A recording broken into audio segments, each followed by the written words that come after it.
کتنی بڑی بات ارشاد فرمائی، فرمایا لا تقنطوا من رحمت اللہ، تم نے میری رحمت سے نا امید نہیں ہونا۔ اللہ کی رحمت سے نا مالک کیا ملے گا؟ فرمایا ان اللہ یغفر الذنوب جمیعا، اللہ سارے گناہ معاف فرما دے گا۔ تو جن لوگوں کو اللہ کی رحمت پر نبی کریم علیہ السلام تشریف فرما ہے، امام غزالی نے لکھا ایک بدو آ گیا، دیہاتی سادہ آدمی، سادے بندے بھی سادے ہوتے ہیں، ان کا بھی اپنا طرز زندگی ہوتا ہے۔ تو بدو آ گیا، سادہ آدمی تھا، آتے ہی السلام علیکم لے کے نا تو کوئی بات ہی نہیں کی، سیدھا سیدھا ہی کہتا یا رسول اللہ صلی اللہ علیہ وسلم یہ بتائیں قیامت کے دن حساب کس نے لینا ہے؟ تو حضور فرمانے لگے بھائی یہ تو بڑی صاف سی اور مختصر سی اور سادہ سی بات ہے، حساب تو اللہ تعالیٰ نے لینا ہے۔ اب اس نے جو لفظ کہے اللہ کے حبیب کی آنکھوں میں آنسو آ گئے، کہنے لگے اگر اللہ نے حساب لینا ہے پھر انشاءاللہ کرم ہی ہوگا۔ تو حضور فرمانے لگے تمہیں یہ امید کس طرح ہے؟ تو عرض کرنے لگے یا رسول اللہ کریم جب غالب آتا ہے تو معاف ہی کرتا ہے، جب کریم کا غلبہ ہوتا ہے نا، کریم بندہ جب کسی پہ قبضہ کر لے تو پھر معاف کرتا ہے، تو اللہ تو سب سے بڑا مہربان ہے۔ وہ بات کی اور اگلا جملہ ہی کوئی نہیں کہا، وہ چلے گئے۔ تو حضور علیہ السلام نے اب اس بات پر رزلٹ دیا، فرمانے لگے کریم محبوب بندہ سادہ تھا، بات بہت بڑی کر گیا ہے، بڑی بات کر گیا، سادہ آدمی۔ میرے عزیز، اللہ کی رحمت پر جن لوگوں کو امید ہو، انہیں موت سے ڈر اور پھر جن کو محبوب کی ملاقات کا شوق ہو نا، ہم نے جان دے دی وعدہ دیدار پر، ہم سے وعدہ کیا گیا تھا کہ تم مرو گے نا تو تمہیں دیدار ملے، تو ہم نے جان ہی دے دی وعدہ دیدار پر، جان ہی دے دی وعدہ دیدار پر۔ اور پھر فرماتے ہیں نقد اپنا دام ہو ہی جائے گا، فرماتے ہیں ہم نے جان دی ہے اس وعدے پر کہ وہ ملے گا، تو امید ہے کہ یہ سودا ادھار نہیں، جیسے ہی قبر میں جائیں گے سامنے حضور کی زیارت نصیب ہو جائے گی۔ اس لیے لحد میں بھی عشق رخ شاہ کا داغ لے کے چلے، اندھیری رات سنی تھی سو چراغ لے کے چلے۔ یہ حدیث آپ نے بھولنی نہیں، یہ تنہائیوں میں یاد رکھنے کی روایت ہے، یہ تنہائیوں میں پڑھنے کی روایت ہے۔ یہ اپنے ذوق کو تازہ، جو لوگ کہتے ہیں نا وجد سرور کیف میں جانا چاہتا ہوں، وہ مشکات شریف کی اس حدیث کو دیکھے۔ اللہ کے حبیب علیہ السلام نے فرمایا لوگوں میں تمہیں بتاؤں قیامت کے دن اللہ تعالیٰ بندوں سے پہلا سوال کیا فرمائیں گے اور بندے اس کا جواب کیا دیں گے؟ یا رسول اللہ کرم فرمائیے، بتائیے۔ تو کریم فرمانے لگے اللہ تعالیٰ قیامت کے دن بندوں سے سب سے پہلا سوال، اگرچہ بعض اور احادیث میں اور سوالات بھی آئے ہیں قیامت میں جو سب سے پہلے ہوں گے، لیکن اس حدیث میں یہ والا سوال حضور نے بیان فرمایا۔ حضور فرمانے لگے اللہ قیامت کے دن اپنے بندوں سے سب سے پہلا سوال یہ فرمائے گا کیا تم میری ملاقات کو پسند کرتے تھے؟ اوئے ہوئے ہوئے، کیا تمہارا ملنے کو جی چاہتا تھا؟ کبھی اے حقیقت منتظر نظر آ نہ لباس مجاز۔ اقبال کہتے ہیں تیرے کرم اتنے ہیں دل کرتا ہے تجھے دیکھیں، کبھی کبھی اے حقیقت منتظر نظر آ نہ لباس مجاز میں، لاکھوں سجدے تڑپ رہے ہیں میری جبین نیاز میں، تمہارا دل کرتا تھا مجھ سے ملنے کو؟ حضور فرماتے بندے عرض کریں گے مالک بڑا دل کرتا تھا۔ تو پھر اللہ فرمائیں گے یہ گفتگو کی معنویت تو دیکھو یار، اس کا حسن تو دیکھو۔ اللہ پھر پوچھیں گے کیوں دل کرتا تھا تمہارا؟ دل کرتا تھا تو کیوں کرتا تھا؟ عرض کریں گے مالک اس لیے کہ ہمیں امید تھی کہ تو معاف بھی کر دے گا، رحمت بھی فرمائے گا، اس معافی کی امید پر دل کرتا تھا تو ملے۔ حضور فرماتے ہیں پھر رب فرمائے گا مجھ پر واجب ہے، میں نے اپنے کرم سے واجب کر لیا ہے کہ آج تمہیں جنت عطا کروں گا۔ یہ جو ملاقات ہے نا، ملاقات کہ وہ ملیں گے، ان سے ملاقات ہوگی۔ عمر بیت گئی نا نام جپتے، عمر بیت گئی نا تذکرہ کرتے۔ ہم سے بھی لوگ پوچھتے ہیں کیا کمائی کی، کیا زندگی میں حاصل کیا؟ تو ہم کہتے ہیں شرق سے غرب تک، ملک کے کونے سے لے کر دوسرے کونے تک مدینے والے کی بات کی ہے، حضور کا ذکر کیا ہے۔ نبی پاک کے میں اپنی حیاتی تو قربان تھی، وہاں ساری محمد محمد پکیندے گزر گئی ساری۔ یہ اعزاز ہے، یہ کرم ہے۔ اب کیا ہوتا ہے، گناہگار لوگ ہیں، اتنا بڑا دعویٰ تو نہیں کر سکتے، لیکن دل تو چاہتا ہے نا کہ چلو جس کا نام لیا ہے اس کی کبھی زیارت بھی ہو، کبھی ملاقات بھی ہو، کبھی نظر کرم بھی ہو۔ کسی نے اپنے محبوب سے کہا تھا کہ ذرا ایک نظر مجھ پہ بھی کیجئے، تو قریب بیٹھے ایک شخص نے کہا یار تو نے بڑا دعویٰ کیا ہے، جو محبوب ہوتے ہیں ان کو تکلیف نہیں دی جاتی، تو کہتا ہے پورا چہرہ ہی تیری طرف پھیرے۔ تو پھر اس نے اس درویش سے پوچھا کہ میں بھلا پھر کیا کروں، میرا دل تو میرا بھی کرتا ہے نا، چلو یہ تو آپ کی بات ٹھیک ہے کہ اب میں محبوب سے کہوں کہ اتنی تکلیف کرے کہ میری طرف پورا رخ پھیرے تو ٹھیک نہیں، تو پھر بتائیں میں کیا کروں؟ تو اس نے کہا ان راہوں میں کھڑا ہو جا جن راہوں کی طرف وہ کریم دیکھتا ہے۔ چلو اسی با کردار کو دیکھتے دیکھتے بیچ میں تیرے اوپر بھی نظر، مجھ پہ محشر میں نصیر ان کی نظر پڑ ہی گئی، مجھ پہ محشر میں نصیر ان کی نظر۔ اوئے ہوئے، اللہ کرے آپ کو بھی وہ لطف آئے جو مجھے آ رہا۔ کہتے مجھ پہ محشر میں نصیر ان کی نظر، یہ انتہائی عاجزی ہے کہنے والے کی۔ اس نے بالکل اپنے آپ کو ختم کر کے کہا کہ میں قابل تو نہیں تھا، اور میں پھر تکلیف دیتا کہ میری طرف دیکھیں، اسپیشل میرے لیے وقت نکالیں۔ پر کرم یہ ہوا کہ مجھ پہ محشر میں نصیر ان کی نظر پڑ ہی گئی۔ کہنے والے اسے کہتے ہیں خدا کا کرنا، کہنے والے اسے کہتے ہیں خدا کا کرنا۔ اللہ نے کیا کہ نظر مجھ پر پڑ ہی گئی، اور جب پھر پڑ گئی تو تیری ایک نظر کا کمال ہے اور میری زندگی کا سوال ہے۔ بس جب پڑ گئی تو سو پھر پڑ گئی۔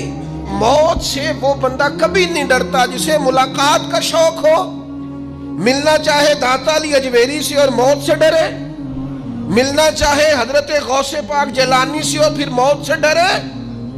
زندگی گزری ہو علی علی کرتے پھر موت سے ڈرے، عمر بھر سیدنا عثمان غنی کی سخاوت کی بات کی ہو اور پھر جنت میں جا کے ان سے ملنے کا شوق پیدا نہ کرے، ساری زندگی سیدنا فاروق کا عدل بیان کیا ہو، ساری زندگی ان کے انصاف کا تذکرہ کیا ہو، پوری امت کو بتایا ہو کہ اگر جینا چاہتے ہو تو عمر کے رستوں پر چلو، اور پھر یہ موت سے ڈرے اور مر کے جناب فاروق اعظم کی زیارت کو پسند نہ کرے۔ جسے صدیق کی وفائیں یاد ہو، جنہیں جناب ابو بکر صدیق کا عشق یاد ہو، وہ پھر ان کی زیارت نہ کرنا چاہے اور ساری عمر حضور کی نعت پڑھی ہو۔ مانا نہیں آتا تھا پھر بھی کہا بلغ العلا بکمالہ کشف الدجا بجمالہ حسنت جمیع خصالہ صلو علیہ والہ سے نہیں ترجمہ آتا تھا، پر جب بھی کو پڑھتا تھا یہ بھی جھومتا تھا، مولا یا صلی وسلم دائماً۔ میں آپ کو بتاتا ہوں، توتلا آدمی، توتلا اور دیوانہ مجذوب بیچارہ، سمجھ نہیں، توتلا بولنا بھی ٹھیک نہیں آتا۔ مجھے نماز کا سلام پھرا تو وہ جلدی آ گئے، وہ ایک مجذوب آدمی تھے، سادے تھے، تو سلام لی تو کہنے لگے میں گل کرنی سی۔ تو میں نے ان سے کہا کہ تھوڑی دیر کے بعد ملتے ہیں، سادہ آدمی ہے، اللہ مجھے معاف کرے، میں کوئی نقل تو نہیں ان کی اتار سکتا، اس زبان کو ہم توتلی نہیں کہتے، ہم اس زبان کو بلالی زبان کہتے ہیں۔ یہ بڑی خوبصورت زبان ہوتی ہے، یہ جو توتلے لب و لہجے ہوتے ہیں نا، وہ جب بچہ پوری طور پہ اماں نہیں کہہ سکتا، توتلا ہوتا ہے تو کوئی مزہ آتا ہے اماں کو اماں کہلوانے میں۔ جب وہ پوری طور پر باپ کو بابا نہیں کہہ سکتا اور توتلا ہوتا ہے تو کوئی مزہ آتا ہے کہنے میں۔ وہ جب دادی نانی دادا کہتا ہے تو دادے کا دل کرتا ہے یہ 100 بار کہے، کیونکہ اسے کہنا نہیں نہ آتا، لیکن اس توتلاہٹ میں جو اس کو لطف آتا ہے۔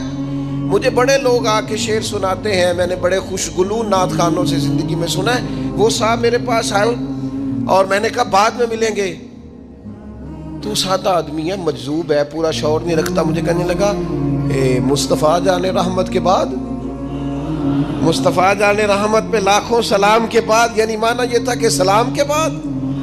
تو اب بڑے بڑے سریلے بندوں سے بھی بندہ سنتا ہے، میرا دل کرے. اور میں نے جان بوجھ کے ان سے کہا دوبارہ کیا جائے ذرا، کیونکہ توتلے تھے نا. میں نے کہا تو کہنے لگے مصطفیٰ جان رحمت پہ لاکھوں سلام کے بعد.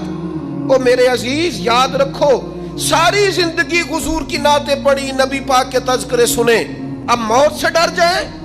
حالانکہ موت تو ایک پل ہے، پل سے گزریں گے تو سامنے اللہ کا دیدار بھی ہوگا، مدینے والے کی زیارت بھی نصیب ہوگی. تو زیارت ہوگی اور ہر نظر کانپ اٹھے کہ محشر کے دن خوف سے ہر کلیجہ دہل جائے گا. اوڑھ کر کالا جبہ وہ آ جائیں گے اور سارے محشر کا نقشہ بدل جائے گا. یہ موت کا خوف نکالنے والی چیزیں ہیں، ڈر. اچھا مجھے ایک بات بتائیں، یہ میں امید کی بات کرنے لگا ہوں. چلیں اب یہ بات تو مشکل ہے پر کرنی پڑے گی، مجبوری ہے. کبھی کبھی ابا جی سے مار بھی پڑ جاتی ہے بندے کو، گھر میں کو 2-4 لگ بھی جاتی ہیں. تو اس وقت نا جو سب سے بڑا سہارا کسی کو نصیب ہوتا ہے وہ یہ ہوتا ہے کہ اللہ کرے اماں گھر میں موجود ہو. اور میں نے دیہاتوں میں کئی مائیں ایسی دیکھی ہیں جو بیٹے کے حصوں کی مار کھاتی ہیں. ابا نے ڈنڈا لے لیا ہے بیٹے کی غلطی پہ، اب اماں بیچاری سامنے ہو گئی ہے، 2-4 اس نے بھی کھا لی. یہ بات آپ سمجھیں، موت کا خوف نکالنے کے مفہوم میں بات عرض کر رہا ہوں. اماں موجود ہو نا گھر میں تو ابا سختی بھی کرنے لگے تو کسی وقت احساس ہوتا ہے کہ جناب یہ سختی نہیں ہوگی کیونکہ میری اماں، اور اماں پوری وکیل بن جاتی ہے، کہنی تو نہیں پتا وہ ہو گئی غلطی، وہ فلانے دے منڈے نے خراب کیتا ہے. حالانکہ ہو سکتا ہے اس نے اس کو بھی خراب کیا ہو، لیکن وہ اماں وکیل ہے، وہ وکالت کر رہی ہے اور وہ بے لوث کر رہی ہے. ہوتا ہے ایسے. اس بات کو سمجھ لے اچھے طور پر. موت کا خوف نہیں، ڈر نہیں، اس لیے کہ گھر میں ماں موجود ہو تو باپ کا ڈر نہیں ہوتا. تو قبر حشر میں تو رسول کریم موجود ہے، وہاں تو نبی کریم موجود ہے، وہاں تو اللہ کریم اپنی رحمت فرمائے گا بندوں پر. اس لیے خوف نہیں، پینک نہیں. اپنی غلطیوں کا احساس ضرور کریں، اپنے اعمال پر توجہ ضرور دیں، لیکن موت کے خوف تلے دبتے نہ جائیں. انشاءاللہ صبح قیامت کرم ہوگا. میرے نبی پاک علیہ الصلوۃ والسلام نے تو فرمایا ہے بس ہم نے ایمان کامل لے کے جانا ہے دنیا میں. حضور نے فرمایا ہے جس طرح 14ویں رات کا چاند چمکتا ہے اس طرح میرے غلاموں کے چہرے چمکیں گے قیامت کے. اللہ کے رسول صلی اللہ علیہ وسلم فرماتے ہیں جسم کے جن جن حصوں پر وضو کا پانی لگتا رہا وہ قیامت میں چمکیں گے. دور سے لوگ ان کا نور دیکھیں گے، پتہ چلے گا وہ محمد عربی کے غلام آ رہے ہیں. یہ کرم ہوگا صبح قیامت، یہ عطائیں ہوں گی. اس لیے مومن موت سے ڈرتا. سیدنا بلال حبشی رضی اللہ تعالیٰ عنہ، آخری وقت ہے، نزع کا عالم طاری ہے. اور یہ گفتگو دیکھیں غلاموں کی. آپ کی اہلیہ رو پڑی، کہنے لگی ہائے ہائے افسوس. حضرت بلال فرمانے لگے کیا ہوا؟